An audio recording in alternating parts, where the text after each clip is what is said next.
역대하 32장 말씀을 함께 나눌게요. 1절 말씀 읽고 나누기 시작합니다. 이 모든 충성된 일을 한 후에 아수르 왕 사네립이 유다에 들어와서 견고한 성읍들을 향하여 진을 치고 쳐서 점령하고자 하는지라. 아멘. 충성된 일을 한 후에 겸손하라 라는 제목이고요. 히스기야에 관한 말씀을 오늘 32장에서 마무리하게 될 것 같습니다. 역대하 32장은 히스기야와 사네립, 아수르의 사네립의 대립을 소개하고 있죠. 주목할 것은 1절 말씀에 보니까 이 모든 충성된 일을 한 후에 아수르와 사네립이 유다에 들어왔다 이렇게 소개를 하고 있다는 거죠. 모든 충성된 일을 한 후에 어려운 곤경에 처하고 있는 히스기야를 보여주고 있죠. 야, 충성된 일을 다 한 후에 내가 오히려 더 전보다 어려운 상황을 만나게 됐을 때 과연 우리는 어떻게 반응해야 하는가? 이 질문을 가지고 말씀을 묵상해 보면 서로에게 은혜가 될 수 있는 내용이 있다고 저는 봅니다. 1절 말씀을 다시 보면 이 모든 충성된 일을 한 후에 아수르 왕 사네립이 유다에 들어왔다 이렇게 말하죠. 충성된 일을 한 후에는 항상 이러한 어려움이 나에게 찾아올 수 있다는 것을 대비하는 믿음이 우리에게 필요한 것이 아닐까 그런 생각을 해봅니다. 역대하 29장부터 시작된 히스기야 왕의 이야기는 오늘 32장을 끝으로 막을 내리죠. 그동안 성전 정화 사업을 비롯해서 우상 타파, 유월절 준수, 11조 제도의 재확립, 그리고 국내에 산지에 있던 여러 문제들을 매우 효과적으로 잘 해결했던 히스기야는 뜻밖의 문제에 봉착을 하게 돼요. 바로 남유다 북동쪽의 세력을 확장해 오고 있었던 아수르 왕국이 정말 대군을 이끌고 침략해 온 거죠. 18만 5천 명이니까 한 20만 명을 이끌고 온 거거든요. 엄청나게 많은 숫자이죠. 그런데 본문 1절에 보면 이 모든 충성된 일을 한 후에 이렇게 기록을 한다는 거예요. 히스기야는 하나님 앞에서 자신에게 허락된 모든 일들을 정말 충성스럽게 실천해 옮기잖아. 자기 자신의 개혁부터 시작해서 백성들의 개혁까지 다 이루어내죠. 그러나 이 모든 충성된 일을 한 이후에 찾아온 현실이 뭐냐? 평안한 안식이 아니라 안락한 환경이 아니라 아수르의 거대한 제국의 왕 사네립 왕이 침공을 하는 거예요. 아마도 히스기야 왕은 그런 생각을 해보지 않았을까요? 왜 하나님 앞에 내가 충성을 다하고 이렇게 선한 일에 내가 최선을 다했는데 왜 이런 상황을 만나게 하시는 거지?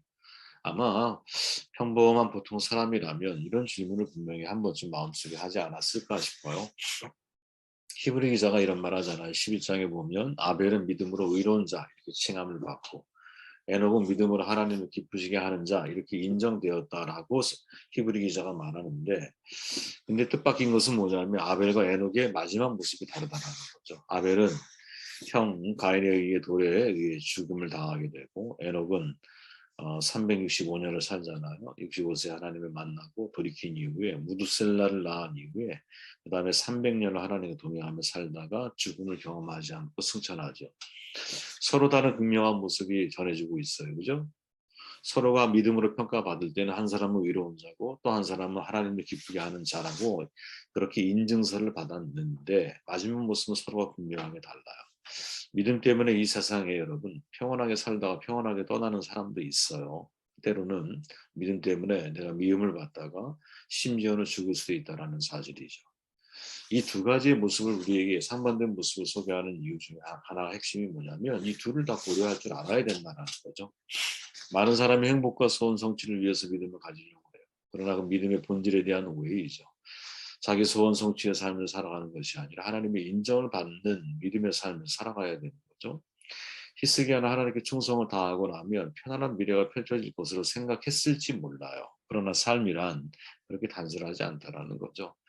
그리고 충성을 다했음에도 불구하고 더 큰 어려움이 나에게 찾아올 수 있다는 거. 이걸 염두하고 인생을 살아가는 것이 내가 어떠한 상황 속에서도 마지막 순간까지 충성을 다하는 삶을 살아가는 데 있어서 중요한 생각의 습관이 될 수 있다는 거죠.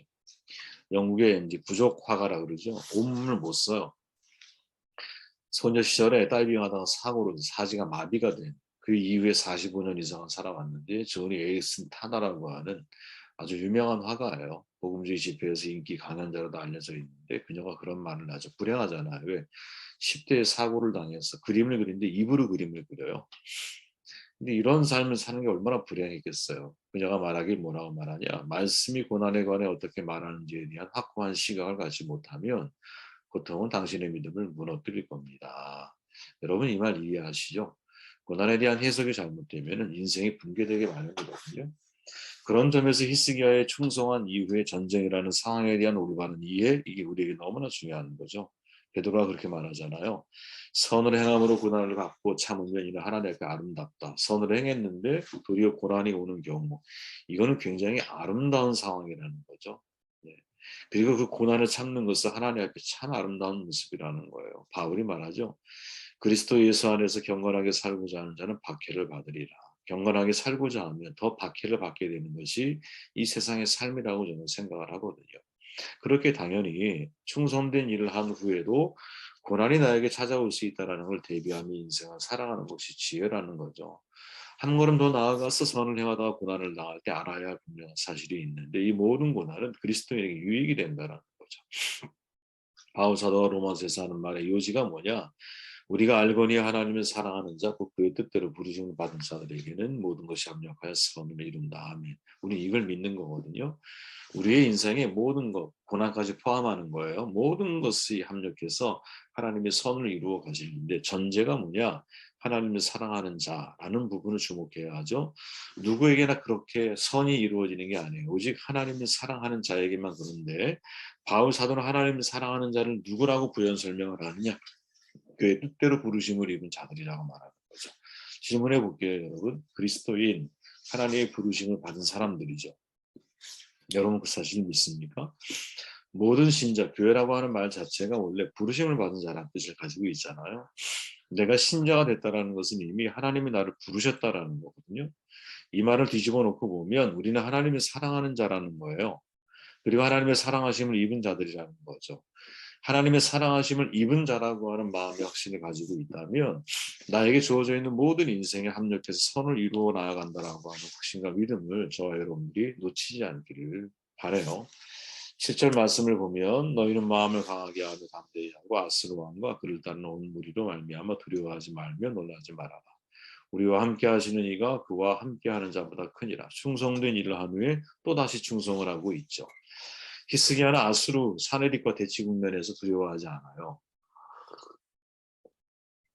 도리어 백성을 향해 마음을 강하게 하고 담대하라고 격려하죠. 왕으로서의 자신의 임무와 책임을 다하기 위해서 기도하고 최선을 다해요. 사실은 침공이라고 하는 사실은 여전히 이해할 수 없는 상황 속에 놓여 있지만 실망을 선택하고 낙담을 선택하지 않고 오히려 더 힘을 내기 시작을 하죠. 성경에 있는 표현 그대로예요. 힘을 내기 시작을 해요. 그리고 히스기야는 우선적으로 군사들을 규합하고 사내리 왕의 계획을 무력화시키기 위해서 성곽에 물줄기를 막도록 명령을 하죠. 그 유명한 히스기야의 물 터널이 만들어지는 거예요. 외적으로는 무너진 성벽을 두 겹으로 쌓고 다윗성의 밀로를 견고한 요새를 만들어요. 내적으로는 군대를 지휘한 지휘관들을 임명을 하고 마지막으로 군대를 모두 모아서 그들을 격려하는 메시지를 전해요. 되게 어려운 난세잖아요. 난세의 영웅이 태어나듯이 난세의 정말 영웅적인 모습을 히스기야가 보여주고 있어요. 그리고 이렇게 행동할 수 있는 이유가 뭐냐? 그게 우리가 읽은 7절 말씀이라는 거예요, 여러분. 이렇게 말하죠. 너희는 마음을 강하게 하고 담대히 하고 아수르 왕과 그를 따르는 온 물도 말며 두려워하지 말아라. 우리와 함께 하시는 이가 그와 함께 하는 자보다 크다. 우리 하나님 여호와시라 반드시 우리를 도우시고 우리를 대신하여 싸우실 것이다. 참 놀라운 고백 아니겠습니까? 충성된 일을 한 이후에 어려움을 당해요.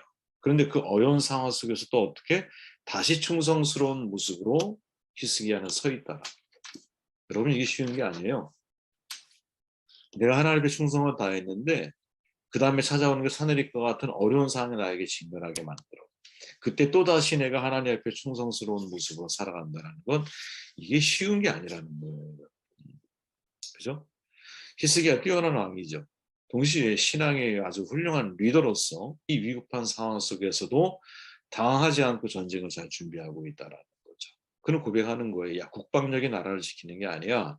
오직 하나님만이 우리를 지키시고 도우신다. 이것은 너희가 믿어야 돼. 그리고 백성들의 마음을 이 믿음으로 일치시키고 있는 것이. 다시 말해 히스기야는 충성된 일을 한 후에 어려운 일에 직면하지만 또다시 충성하고 있다라고. 믿음으로 나라를 개혁하고 또다시 믿음으로 위기를 극복하고 있는 거죠. 아, 이게 참 신앙인의 어떤 뭐랄까요? 신앙의 변함이 없는 한결같은 신앙의 모습, 우리가 배워야 할 중요한 신앙인의 모습이 아닐까 하는 생각을 해보게 됩니다. 자, 19절 말씀 읽고 말씀을 정돈할게요. 오늘의 핵심입니다. 그들이 예수님의 하나님을 비방하기를, 예루살렘의 하나님을 비방하기를, 사람의 손으로 지은 세상 사람의 신들을 비방하듯 하였더라. 이러므로 히스기야 왕이 아모스의 아들 선자 이사야와 더불어 하늘을 향해 부르짖어 기도하였더니 아멘. 충성된 일을 한 후에 겸손하라라는 거죠. 사실은 제가 이 19절 말씀을 읽었는데 원래 이제 우리가 주목해야 할 말씀은 그가 면벽 기도를 통해서 생명을 이끌어내는 장면, 이 장면을 사실은 더 주목을 해야 되는데 이유가 뭐냐? 자, 이유를 한번 찾아가 볼게요. 왕이 14년입니다. 지금 히스기야가 왕이 된 지. 히스기야가 하나님 앞에 또 백성들 앞에 정직하게 성실하게 살아왔어요. 북이스라엘이 아수르에 멸망당한 걸 목격했거든요. 아버지 아하스의 정책을 바로잡고 남유다의 계획을 정말 잘 이끌어냈어요. 그리고 모든 충성된 일을 한 후에 아수르의 침략을 겪게 돼. 그럼에도 히스기야는 충성스럽게 반응을 하죠. 선지자 이사야와 함께 하나님께 기도했던 히스기야는 하루아침에 18만 5천 명의 적군이 그 자리에 죽어버리거든요. 나중에 사내립은 자신의 아들들에 의해 살해를 당해요. 그래서 모든 전쟁은 사실은 종결이 돼. 그런 모든 어려움을 이겨내고 이제 겨우 나라가 안정되고 있는 타이밍이거든요. 지금. 그런데 히스기야가 갑자기 죽을 병에 걸리는 거예요. 나이가 한 39 정도, 37에서 9 사이인데 39이라고 보통 이야기를 하죠. 당연히 받아들일 수 없었을 거예요. 당연히. 선자 이사야가 하나님께 죽을 것이라고 말씀하셨기 때문에 그리고 집에 가서 정리하라고 말씀을 했어요. 순종해야 되거든요. 근데 히스기야는 순종하기가 너무 어려웠죠. 하나님 앞에 정말 눈물로 메어 달리는 거예요. 성경에 오죽하면 뭐라고 말해요. 내 눈물과 내 기도를 보았다. 이렇게 말하잖아요. 너무나 잘 알려진 명절 기도를 통해서 아마 히스기야는 막 고백했을 하나님 제가 그래도 주님의 뜻을 쫓아 정말 충성스럽게 인생을 살아오지 않았습니까? 제가 조금이라도 하나님 마음에 선하게 향한 것이 있다는 걸 기억해 주십시오. 39 지금의 나이에 아마 므낫세가 왕이 된 것을 놓고 보면 12살에 왕이 되잖아. 생명년 15년 받잖아. 그러면 이제 3년 후에 아이를 낳은 거죠. 그리고 55년을 통치했으니까 오래 살은 거야 므낫세는. 그런데 이 모든 걸 놓고 보면 히스기야에게 아들이 므낫세야. 그러니까 아들이 없었다라는 거예요. 사실은 후손을 이어나가야. 그 모든 상황을 놓고 볼 때 이게 사실은 이제 우리가 조심해야 하는 부분 가운데 하나인데 그냥 흐름을 놓고 볼 때는 그렇다는 거예요. 물론 또 다른 역사 자료가 있었어. 아들들이 많았다라고 말하면 뭐 거기에 대한 근거를 찾으면 되는데 지금의 이 흐름을 놓고 보았을 때 12살의 므낫세를 왕으로 앉힐 수밖에 없는 것은 왜 아들이 없는 거죠. 그렇죠? 그러니 당연히 히스기야의 입장에서는 내가 조금 더 살아야 되지 않나 이런 마음이 있었던 거예요. 그런데 이것은 어디까지나 히스기야에서 입장에서 놓고 보는 거고 이거를 전체적인 객관자의 입장에서 딱 놓고 보았을 때는 매정하게 말하면 히스기야는 하나님의 뜻을 거역하고 자기의 욕심을 따라 살기를 구하는 것이. 여러분 모세가 얼마나 가나안 땅에 가고 싶었겠어요. 네, 하나님 앞에 그걸 고백을 하죠. 하나님 허락하지 않죠. 그래서 죽지 않아야 할 나이에 온몸도 건강한 나이에 죽을 수밖에 없었던 게 모세였어요. 근데 히스기야는 하나님 앞에 살기를 구하죠. 살기를 구해요. 결국 15년의 생명을 연장을 받아요. 문제가 뭐냐. 그 15년을 더 사는 복을 누렸지만 개인적으로는 남유다는 국가적으로 놓고 볼 때는 이로 인해 멸망의 길로 가는 단초가 이제 마련되고 있다는 거죠. 그죠? 그러니까 엄밀한 의미에서 히스기야의 기도와 이에 대한 응답은 남유다의 복으로 작용하는 것이 아니라 상대적으로 저주로 작용하는 것이 아닐까? 왜 그랬을까요? 이 기도 이후에 생명 연장을 받은 이후에 히스기야 개인을 놓고 볼 때는 바벨론 왕이 히스기야를 문병하기 위해 사신을 보냈는데 그 사신에게 자기의 내탄코를 다 보여줘. 무기고를 다 보여줘. 심지어 국가의 모든 기밀까지 거침없이 보여줘. 왜 이것이 교만함으로 하나님 앞에 정죄받는 일이 되었을까? 이유는 간단한 거예요. 히스기야 그 당시 갖고 있던 정책은 반아수르 정책이었거든. 그러니까 당연히 바벨론의 사신이 왔을 때 화친하는 게 중요한 거예요. 그러니까 바벨론에게 당신과 화친하는 우리 남유다가 얼마나 영향가가 있는 나라인지를 봐라. 외교적으로 유다의 유익이 되었을 여러 가지 생각을 고민한 끝에 보여준 게 뭐예요? 자신이 가지고 있는 모든 부귀와 영화인 것이. 근데 훗날 이게 빌미가 돼서 바벨론에 끌려가 환관이 되게 된 왕의 후손들이 그런 불행한 일의 단초를 제공하게 되죠. 그리고 더 중요한 것은 히스기야가 이때 태어난 문하세는 55년 동안 차별 정치를 만들어내잖아요. 내일 말씀을 나눠보면 확인이 되겠지만 역대 모든 왕 중에 가장 악한 왕이라고 손꼽히는 사람이에요. 그죠? 그러면 전체적인 입장에서 놓고 보자 이거죠. 한 개인으로서는 자신의 기도에 응답받은 것.